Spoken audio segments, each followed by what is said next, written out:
ఊరిపై మీద గుండా బాగా వెళ్తున్న దృశ్యం ఇది. తోటపల్లి కొండ అది.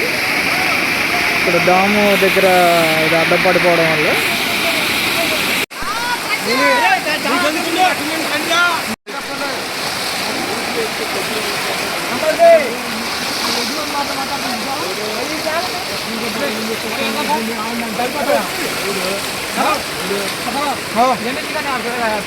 వల్ల నేను వచ్చేప్పుడు వచ్చింది వెళ్ళింది రాలేదన్నాడు.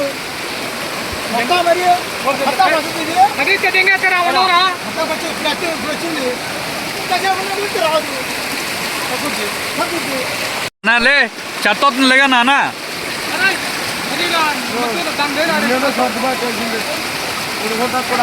చెత్త వస్తుంది కింద ముళ్ళు.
మనోని గట్టి పట్టుకోండి.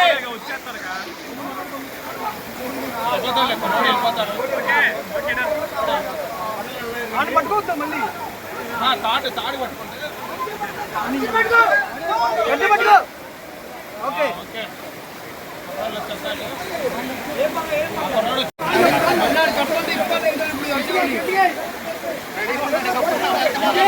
ఇంకో తాడేది కొట్టుంటే చెప్పేస్తే బాగుండేది.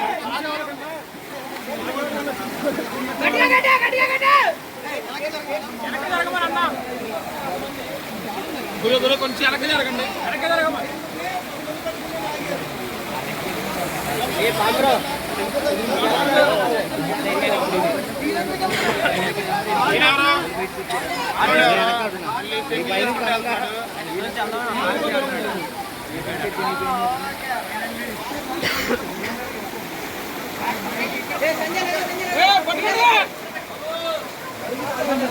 లేదు లేదు ఇబ్బంది పడిపోతారు. పట్టుకోండి తాడు పట్టుకోండి.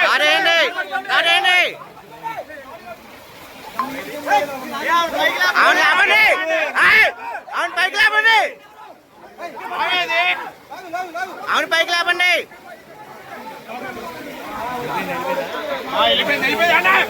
వెనకరండి మీరు వెనకరండి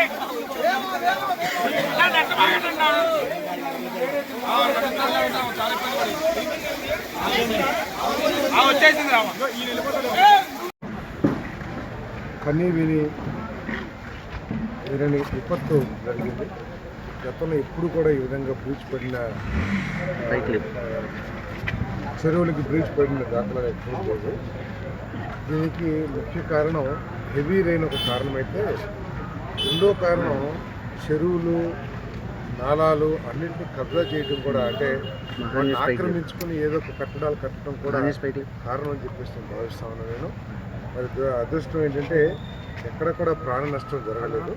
కొంతమంది వరదల్లో చిక్కుపోయినా కూడా మరి ఆర్డీఓ గారు, కలెక్టర్ గారు, ఎస్పీ గారు అందరూ కూడా ఒక సరైన సమయంలో చర్యలు తీసుకుంటాం మూలంగా ఎన్డీఆర్ఎఫ్ పిలిపించి కానీ లేకపోతే ఫైర్ సర్వీస్ పిలిపించి కానీ చాలామంది రెస్క్యూ చేశారు.